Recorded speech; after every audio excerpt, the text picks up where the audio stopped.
Вчерашниот инцидент пред службата за итна медицинска помош во рамки на општа болница Кочани првично предизвика лавина од реакции, а веќе има и второ продолжение, бидејќи со своје видување на вербалната пресметка се јави и сопругот на родителката и татко на малолетното дете, за кое побарале лекарски преглед. Сум Спас Стојков, сопруг на Даниела Стојкова и татко на Даниел Стојков, кој денес не беше примен во просториите на брза помош Кочани од докторката Дивна. Колку што може да сватам, ја мрзело да стане од клупата кај што пушила цигари. И сопругата кога ми се јави да ми каже дека е вербално нападната од докторката, не знаеше да ми каже како се вика, пошто кој ја прашала како се викаш, таа ја одговорила: јас име не давам, запомни ми ја фацата, да ти мајката, партал кој е на и не знам што уште друго, што тоа не доликува на еден вработен во јавна институција да го каже, па и во здравствена, каде што сите бараме спас, а дефинитивно не го добиваме. И јас кога отидов во болницата, они седеа надвор. Јас чекав да дојде некој пациент за да влеземе заедно во просториите. Сам не сакав да влезам. Кога дојде еден пациент со пресечен прс, влеговме заедно.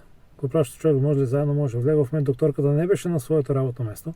Прашав каде е докторката, па овде ќе дојде. Сакав да прашам зашто нема упат. Докторката не доаѓаше, дефинитивно седеше во другата просторија, не сакаше да дојде. Кога прашав сестрата, човекот е повреден, му треба доктор. Па ќе дојде докторката, па нека дојде. Ми одговори кога ќе завршиме со вас. Како може да заврши со мене кога ние чекаме докторката да даде упут за да се качиме на детско? На детско одделение нема да те примат без упут. Али видов дефинитивно дека докторката немаше намера да дојде. И реков на сопругата да се качи на детско да каже каква е ситуацијата. Јас излегов надвор да ја чекам телевизијата да дојде да дадеме изјава. Меѓувреме гледам иде полициско возило, од кој кога пристигна ги прашав што е, за што се повикани, ми рекоа дека од болницата биле повикани. Знае дека тоа ги повикала докторката Дивна. Таму го дознавме и нејзиното име, која е на смена, доктор која е дежурна.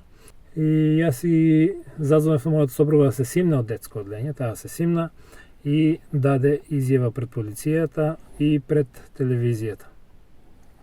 И вака апелирам до надлежните институции, значи кога ќе има огласи за вработување, не само да ги вработат и да има оглас, него да има и некои тестове за да ги поминат дали може тој да ги исполнува сите обврски спрема народот. Ако не може, нема потреба да биде на такво работно место и џабе да го држи местото за некој што е способен, а што не е вработен, што седи дома.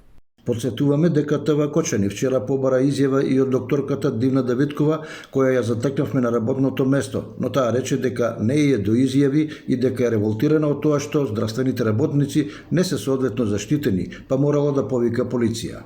Среќна околност е што случајот не предизвика никакви директни и конкретни пред се здравствени последици, но сепак иницираше бурни реакции бидејќи се работи за чувствителна област здравството, а се инволвирани мајка, дете и докторка.